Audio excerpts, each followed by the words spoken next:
कि अगर आप ओवरऑल इसकी जो रीजंस देखिए ना, ये कैसे रेगुलेट करता है और कैसे फंक्शन करता है, हायरार्की क्या है नर्वस सिस्टम की, तो आप बेसिकली इसको ऐसे क्लासिफाई कर सकते हैं। ये दो इसकी ब्रांचेज हैं, एक आप कहते हैं सेंट्रल नर्वस सिस्टम और दूसरी कहते हैं पेरिफेरल नर्वस सिस्टम। इससे एग्री करते हैं आप लोग? इतना पढ़ा हुआ है आपने। ये सेंट्रल नर्वस सिस्टम में आप लोगों ने ब्रेन है, स्पाइनल कॉर्ड।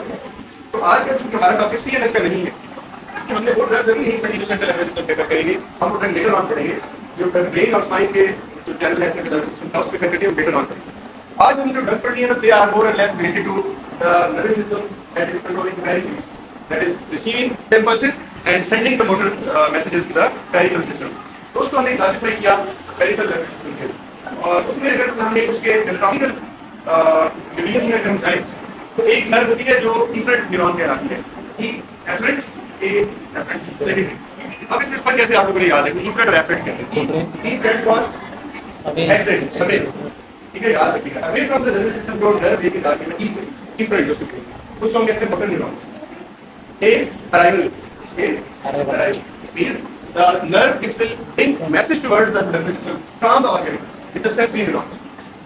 अब देखिए सेंसरी न्यूरॉन वो न्यूरॉन होगा या नर्व फाइबर होगी जो मैसेज ऑर्गन से नर्वस सिस्टम तक लेकर आएगा, और डिफरेंट होंगे जो नर्वस सिस्टम से मैसेज ऑर्गन तक लेकर जाएंगे। ठीक है, यहां तक याद रखेगा। उसके बाद अगर इसमें देखिए डिफरेंट ऑर्गन देखिए मोटर न्यूरॉन्स को जो मैसेज लेके जा रहे हैं from nervous system, they are further classified into somatic and autonomic. Somatic and autonomic. Somatic means voluntary, ठीक है, वॉलंटरी जिसको आप इंटेंशनली कंट्रोल कर सकें।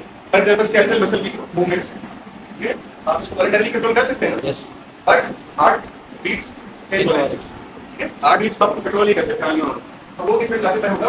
Autonomic, that is voluntary. हमने आज कुछ ही सब डिवीजन पर देख लिया। ऑटोनोमिक के अगर मजीद सब डिवीजन करें तो उसके अंदर आपको दो तरह के मेजर और एक तरह का माइनर नर्वस सिस्टम की डिवीजन, एक तो आप कहते हैं सिम्पैथेटिक, ठीक है, और सेक्टर नंबर आप लोग एंड पैरासिम्पैथेटिक ये न्यू सेक्टर आउट। और एक है डायरेक्ट, आज इसमें बहुत काम हो रहा है डायरेक्ट, इस सेक्शन में हमारा टॉपिक नहीं है, इसको हम डिस्कस नहीं करेंगे। सिम्पैथेटिक और पैरासिम्पैथेटिक में हमारा एक आगे डिस्कस करना है और इसकी तरह से डिस्कस करेंगे। जैसे आपको इस एनाटॉमी के डिवीजन का पता चल रहा है कि सिम्पैथेटिक कहां से रिलेट कर रहा है, comes from the thoracic and the lumbar region, T1 to N2 and N3 last one है, ठीक है जी। और पैरासिम्पैथेटिक craniosacral, यानी few of the nerve fibers will be originated from the cranium, portion entering from the sacral part of the body। अब ये peripheral nervous system है, not the central nervous system. हमने ऊपर बात की उन फाइबर्स की जो एग्जिट कर रहे हैं, ई फॉर एफरेंट, इफरेंट जो एग्जिट कर रहे हैं, तो कहां से एग्जिट कर रहे हैं? सिम्पैथेटिक के केस में thoracic and lumbar region of spine, while in the case of parasympathetic sacral part of the spine। अब ये दो चीजें आपको याद रखनी है, आप फिर आगे जो ड्रग्स पढ़ेंगे अच्छी तरह से आपके तो सिलेबस के अंदर सेंट्रल नर्वस सिस्टम की ड्रग्स हैं, वो थोड़ा एडवांस लेवल पे हम ऐसे ऐसे प्रोग्रेस करेंगे तो ये बात शामिल करेंगे, ठीक है जी। ये भी याद रहेगी। Yes sir. पहली साइड सही है, वापस पहली साइड वापस आप प्रेशर ऊपर की तरफ ऊपर बैक में प्रेशर पर किसी तरह आपको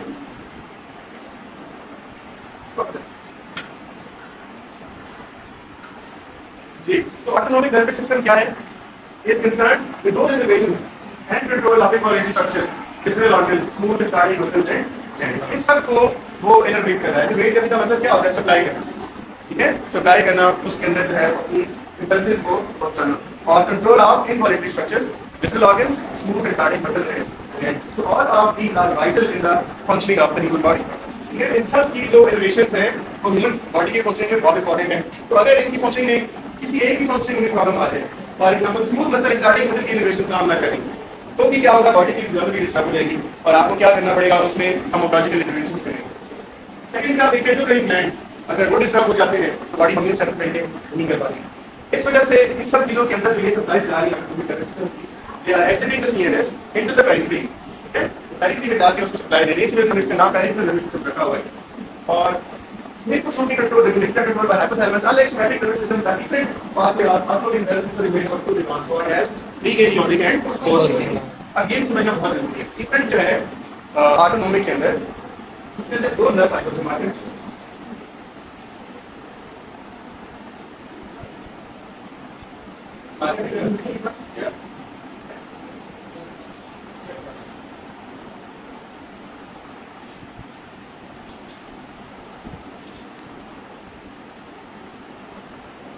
कंसीडर किया था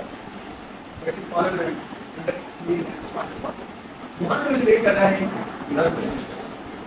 कौन सी ओपन इसमें जो इसकी डिवीजन है ना वो दो तरह से है वो आप कहते हैं तीन गैंग्लियन कौन सी बिग गैंग्लियन एक साइनैप्सिस या रिले क्या है सबसे आती है पोस्ट गैंग्लियन जो है वो फिर ऑर्गन में जाती है उसको रिलेट करते हैं अब इस बीच सिनेप्टिक और पोस्ट सिनेप्टिक नर्व का पर्पस हो सकता है आप लोगों को क्या डायरेक्टली क्यों नहीं nerve leading from the CNS to the from the spine to the organ directly क्यों नहीं चली is there any significance in this type of arrangement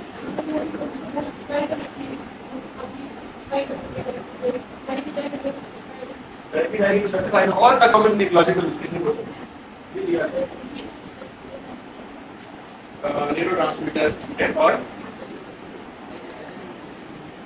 basically ये जो रिले लिखती है ना इसको रिले का मतलब क्या है टू स्टॉप सम टाइम ठीक है टू हैव अ ब्रेक अब आप देखिए कोई भी मैकेनिज्म सब ये थोड़ा मेंटेन होता है जब उसकी कोई रेगुलेटरी चीज आपके पास ये फैन चल रहा है इस स्पीड को आप कम या ज्यादा कर सकते हैं कर सकते हैं यस सर इस मदद से कर सकते हैं इस रेगुलेटरी कर सकते हैं ये नहीं इसका मतलब है कि एक तार पहले इस रेगुलेटर पे चाहिए और फिर इस रेगुलेटर से के फैन तक इसकी मदद से मैं इस स्पीड कम कर लूंगा अब यही जो है नेचर एक रेगुलेटरी मैकेनिज्म है ये जो सिनेप्सेस होते हैं ना ये रेगुलेटरी मैकेनिज्म्स हैं इसके अंदर न्यूरोट्रांसमीटर्स होते हैं क्या होते हैं न्यूरोट्रांसमीटर रिलीज होते हैं जब भी इंपल्स आते हैं from the spine of the brain वो पहले इस न्यूरोट्रांसमीटर तक इस साइनस तक और यहां से डायरेक्ट पर रिकॉर्ड होते तक जाते हैं अगर ये डायरेक्ट होता तो यहां पर कोई रेगुलेटरी मैकेनिज्म एग्जिस्ट ना करता आप समझ रहे हैं बॉडी से भी चलती है रेगुलेटरी कोऑर्डिनेशन के साथ है इसमें दो तरह के आपको नर्व फाइबर नजर आते हैं pre neuron and post neuron अब डेंसिटी को बढ़ा भी सकता है कम भी कर सकता है कैसे बढ़ाया कम कर सकता है रिसर्चर को ये कैसे हमने देखिए ड्रग्स पढ़ी है हमारा कंसर्न ड्रग के साथ है तो हम कोई भी ड्रग किसी रिसर्चर के तक नहीं जाके ला सके जब हम उसके रिसर्च का पता अब ड्रग की गाइडेंस है इसको कम ज्यादा मैं एक ऐसी ड्रग लेती हूँ बॉडी के अंदर जो यहाँ पे जो नेशनल लेवल के न्यूरोट्रांसमीटर था उसको ब्लॉक कर देती है तो क्या मसला भी जाएगा या जब नॉर्मली कम करता है मैं एक ऐसी ड्रग लेता हूँ तो उसको प्रोडक्शन को बढ़ाता है नॉर्मल करना शुरू करेगा इट मींस कि डायरेक्ट परसिस्टेंट करता है तो ये जो जगह है इसको रिसर्चर्स ने आइडेंटिफाई किया है target site for the drugs ठीक है जो हम बात कर रहे थे इसके बाद से आप domain nervous system divide up to neurons called as pre-ganglionic neurons and post-ganglionic neurons. Axons are the pre-ganglionic neurons, synapses with the post-ganglionic neurons. Whose cell bodies are located in the autonomic neuron. ठीक है? इसको मैं explain करता हूँ. आपने दो तरह के नर्व सेल, एक्सॉन और डेंड्रिटिक सेल पढ़ेंगे. याद है किसी को क्या फर्क होता है? जी. हाँ सही बात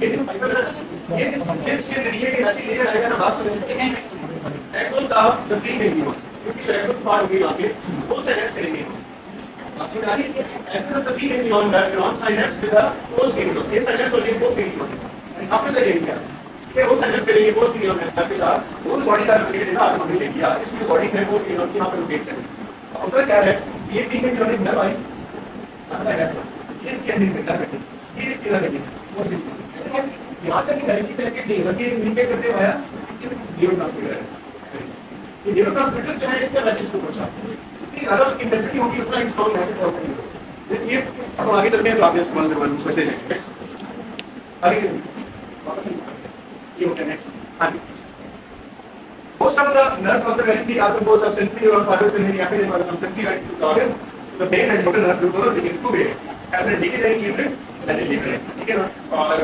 यहाँ से मोटर नर्व फाइबर में leakage impulses from brain through the spine to the effected organ brain और स्पाइन की कोऑर्डिनेशन के बाद जो मोटर रिएक्शन आएगा वो ऑर्गन तक पहुंचाएगी ये फाइबर जबकि जो सेंसरी फाइबर्स हैं वो क्या करेंगे ऑर्गन से message toward spine and brain भेजेंगे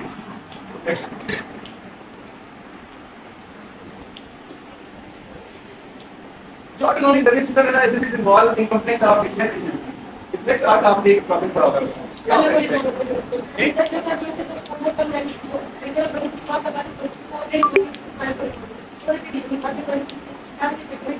बेसिकली रिफ्लेक्स क्या है हम नॉर्मली कहते हैं कि किसी इंसान के बहुत शार्प रिफ्लेक्सेस हैं अब शार्प रिफ्लेक्सेस का मतलब क्या है कि वो रिस्पांस बहुत क्विकली कर सकता है ठीक है ना किसी भी इंपल्स को क्या होगा किस तरह होगी दैट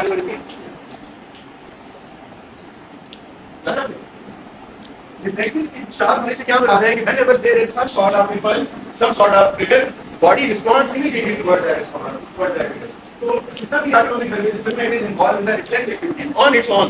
जैसे ही sensory कोई चीज consider going into the brain, into the spine, फौरन से motor message जो है वो चला गया organ तक, उसने कैसे response किया. तो इस वजह से अब majority of target जहाँ जहाँ ये nervous supply गई है, वो दो तरह की innervations के साथ गए हैं. एक को हम कहते हैं sympathetic और दूसरे को हम कहते हैं parasympathetic. अब ये दो तरह की supply होना भी लग रही है. इसके पीछे क्या लॉजिक हो सकती है? Maintain homeostasis balance basically. अगर एक टाइप की सप्लाई किसी ऑर्गन में चली जाए तो वो वन वे फंक्शनिंग करेगा. तो जब फीडबैक मैकेनिज्म नहीं होगा, उसका बैलेंस जो है वो मेंटेन नहीं हो सकेगा. इस वजह से दोनों कैपेसिटी इफेक्ट्स हैं, पैरासिम्पैथेटिक वर्सेस सिम्पैथेटिक, और रेगुलेट करते हैं बॉडी के डिफरेंट फंक्शंस को ताकि ऑप्टिमम फंक्शनिंग हो किसी भी ऑर्गन की और फाइन बैलेंस मेंटेन रहे.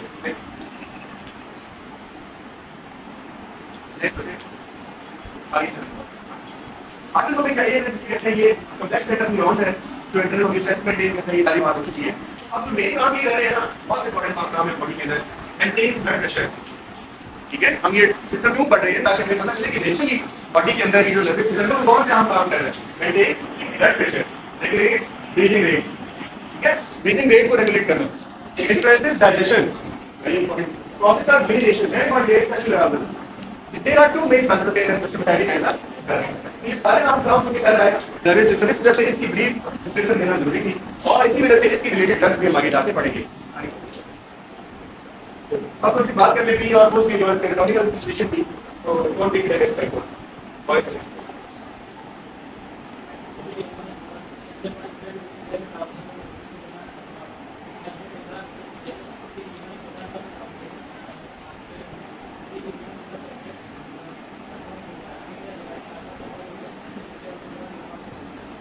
being a chronic neuron से काम रहा है. Its cell body is located in the gray matter of the CNS. Cell body क्या होती है? What is cell body? Collection of neurons. ये कहाँ located होती है? Being a neuron की gray matter of the CNS के लिए, यानी gray और spine. हमने पढ़ा था ना, दो जगह से रिलेट कर रहा है.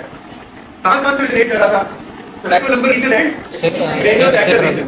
तो जो being a neurons होंगे उनकी cell body will always be located in the gray matter of the CNS, the brain और the spinal cord. ये myelinated sheet होगी. Myelinated axon होंगे. What is myelination?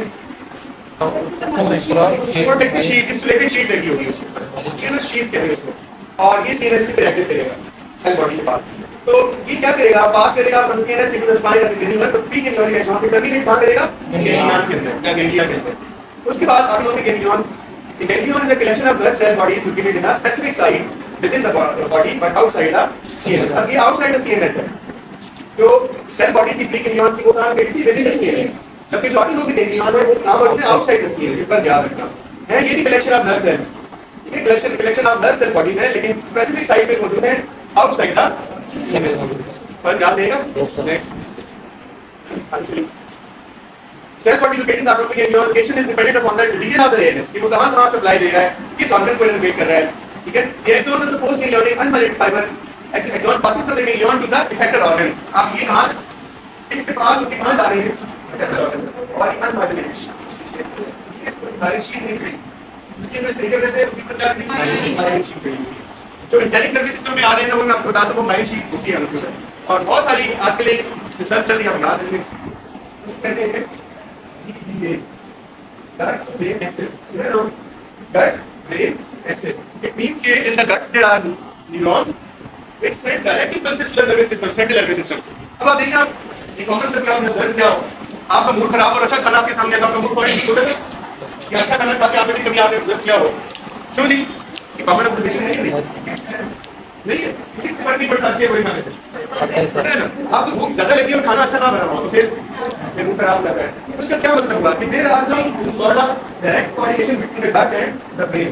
ठीक है, तो गट से जो मैसेजेस जा रहे हैं ब्रेन को वो इंटरैक्ट न्यूरॉन के जरिए जा रहे हैं, इंटरैक्ट नर्वस सिस्टम के जरिए जा रहे हैं. इसमें काफी काम हो रहा है specially in prevention of neurodegenerative diseases.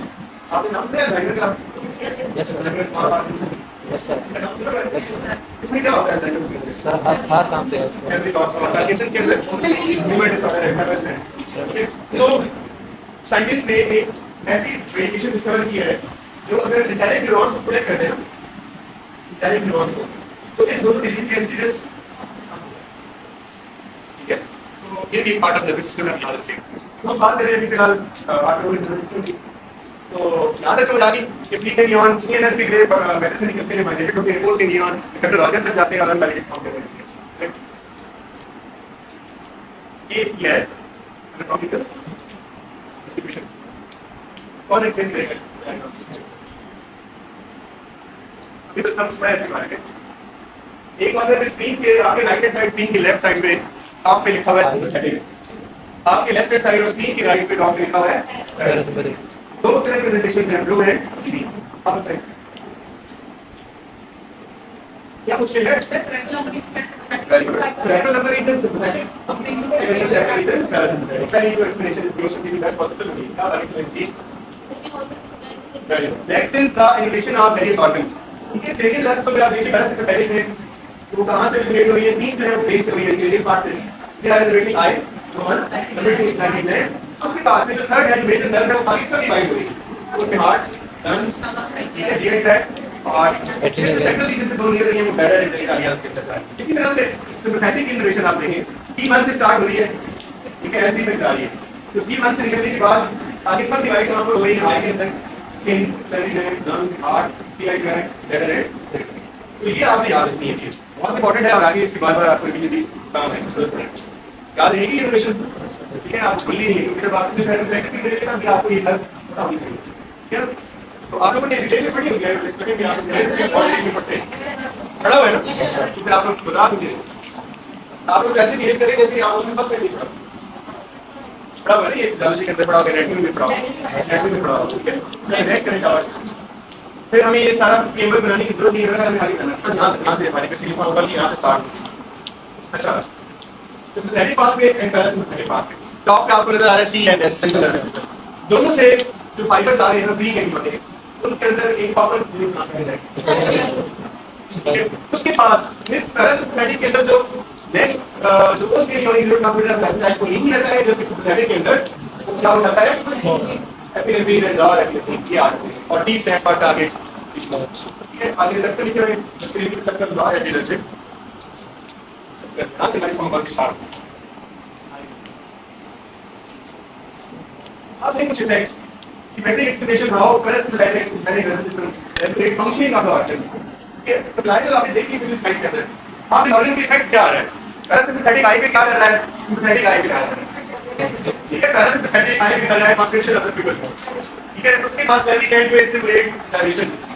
ठीक है, heart tumour slows down the heart, lungs tumour constricts the bronchi, stomach tube stimulates dilation, liver tube stimulates bile production या bile की release।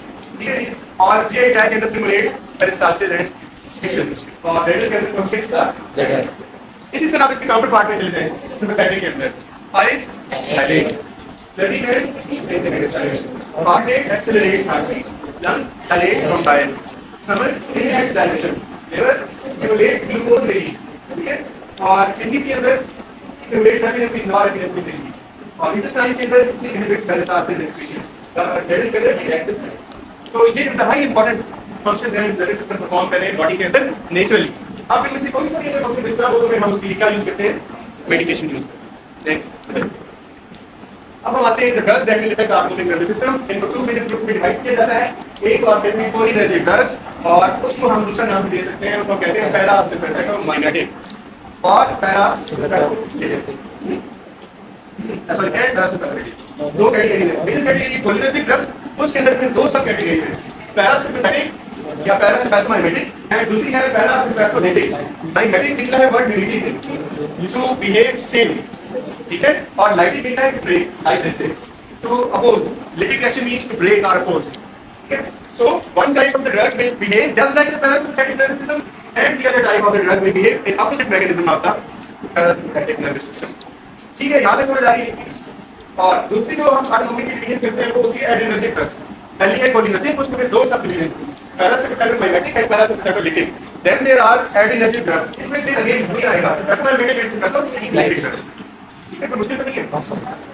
जो पैरासिम्पैथोलिटिक्स या पैरासिम्पैथोमाइमेटिक्स है वो एक्टिवेट होंगी या इनहिबिट होंगी एक्ट करेंगी ऑन द रिसेप्टर लाभ एसिटाइलिन, जबकि जो एड्रेनर्जिक ड्रग्स होंगी यानी sympathomimetic and parasympatholytic will act on receptors stimulated by epinephrine and norepinephrine। ठीक है, नेक्स्ट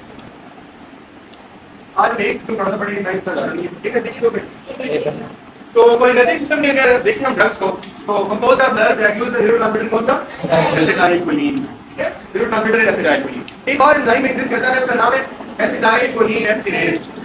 क्या नाम है? एसिटाइलकोलिन एस्टिरेज। क्या नाम चलेगा? ये उस एसिटाइलकोलिन को ब्रेक करेगा। हमने ये याद रखनी है कभी कि जब हम पैरासिम्पैथोमैग्नेटिक ड्रग्स पढ़ रहे होंगे इट मींस कि हम वो ड्रग्स पढ़ रहे होंगे जो किसको फेवर करेगी, तो किसकी फंक्शन को फेवर करेगी, पैरासिम्पैथेटिक नर्वस सिस्टम के फंक्शंस को फेवर करेगी। लिहाजा हम हर वो मैकेनिज्म अडॉप्ट करेंगे जो पैरासिम्पैथेटिक के खिलाफ जा रहा है उसे रोकने की कोशिश करेंगे, ठीक है। तो एक ये एंजाइम है जिसका नाम है एसिटाइलकोलिन एस्टिरेज। ये नॉर्मल बॉडी के अंदर एसिटाइलकोलिन को ब्रेक डाउन करवाती है। तो जब एसिटाइलकोलिन ब्रेक डाउन होता है तो क्या पैरासिम्पैथेटिक सिस्टम वर्किंग करेगा? अगर एसिटाइलकोलिन ब्रेक डाउन हो जाए तो क्या करेगा? पैरासिम्पैथेटिक सिस्टम फंक्शन नहीं करेगा, उसके फंक्शन जो है वो डिक्रीज हो जाएंगे, इनहिबिट हो जाएंगे। So a receptor is cholinergic if it uses acetylcholine as a neurotransmitter. Neurons that synthesize and release acetylcholine are termed as cholinergic neurons, and a synapse is cholinergic if it uses acetylcholine as its next. तो एक तो पता चल गया acetylcholine खुद भी as a drug use कर सकते हैं, ठीक है। तो एसिटाइलकोलिन को नेचुरली तो बॉडी में बन रही है, हम उसको सिंथेटिकली भी कर सकते हैं। केमिकली होता क्या है? Is an ester of choline and acetic acid. करता क्या है? सिमुलेट्स असर as transmitter of substance of nerve impulses within the central endocrine nervous system। ये इसको थोड़ा सा सब लोग काम आप कैसे पढ़ लिए, काम में क्या क्या काम करता है, आगे चलेंगे। बायोसिंथेसिस जरूरी है, आपको पता नहीं कि बॉडी कैसे बनता है। Is made from Colin and acetate. कहां से बनता है? ये precursor must be readily available with in the neuron terminal, ताकि वहां पर इसकी सिंथेसिस जब चाहिए वो बन सके। कोलिन आ सकता है फूड के जरिए फ्रॉम एक्सियस sources such as egg yolks, kidney, liver, seeds, legumes and various vegetables। वहाँ से आप क्या हासिल कर सकते हैं? कोलिन का सोर्स हासिल कर सकते हैं। और free choline circulating in the plasma readily crosses the triple B, what is triple B? blood-brain barrier that is taken up by cholinergic nerve terminals। और फिर एक और इम्पोर्टेंट चीज है that is the availability of acetyl-CoA। नाम सुना है कभी आप इसका? सांस मतलब acetyl-CoA जो था वो इंटरमीडिएट था in various metabolic pathways of not only carbohydrates but proteins as well as lipids। सबका एक इंटरमीडिएट कंपाउंड बन रहा था एसिटाइल-CoA। याद है आप लोगों को? जब आप बहुत सारे मेटाबॉलिक प्रोसेस बायोकेमिस्ट्री में पढ़ रहे होंगे तो उसमें आपने एसिटाइल-CoA की प्रोडक्शन भी पढ़ी। तो एसिटाइल-CoA जो है वो बॉडी में एक्ट करता है rate limiting step. Rate limiting step किसको कहते हैं? Very good. जिसमें रेट ऑफ रिएक्शन कंट्रोल हो रहा हो। It means that if there is excess of choline but deficiency of acetyl CoA तो क्या होगा? Rate of the production of acetyl CoA will be limited, ठीक है ना। तो क्योंकि रेट लिमिटिंग कंपोनेंट कौन सा है रिएक्शन के अंदर? एसिटाइल-CoA। तो सिंथेसिस ऑफ एसिटाइल-कोलिन जो है that requires not only the choline but acetyl CoA as well. And the enzyme that is involved is acetyl transferase. और ये कहां बनती है कोलिन की? एसिटाइल-कोलिन की सबसे ज्यादा नर्व टर्मिनल नर्व्स के अंदर, ठीक है जी। दो चीजें मिलकर बनती है acetyl CoA and choline in the place of acetyl transferase. Acetyl transferase क्या करता है? एसिटाइल-CoA से एसिटाइल-CoA को ट्रांसफर कर देता है किसी तरफ? कोलिन की तरफ। तो क्या बन जाता है? एसिटाइल-कोलिन। याद रहेगा ये सिंथेसिस बायोसिंथेसिस है, ये बॉडी के अंदर नेचुरली बनती है। नेक्स्ट, ठीक है, यहां पर इसकी स्कीमेटिक दी हुई है। कोलिन सिंथेसिस ऑफ एसिटाइल-कोलिन में पहला स्टेप क्या है? Choline acetyl transferase catalyse the synthesis of acetylcholine, from choline and acetyl CoA. Second number पे आप देखिए कुछ स्टोरेज वेसिकल्स स्टोर हो जाता है सिनेप्स के अंदर, release of neurotransmitter upon the impulse और बाइंडिंग टू द रिसेप्टर्स। उसके बाद दोबारा से डिग्रेड होता है और रीसाइकिल हो जाता है। अपना एक्शन किया, डिग्रेड हुआ, रीसाइकिल हुआ, दोबारा से प्रोड्यूस हुआ एज फीडबैक मैकेनिज्म। रिसेप्टर्स हमारी क्लास में पढ़ेंगे।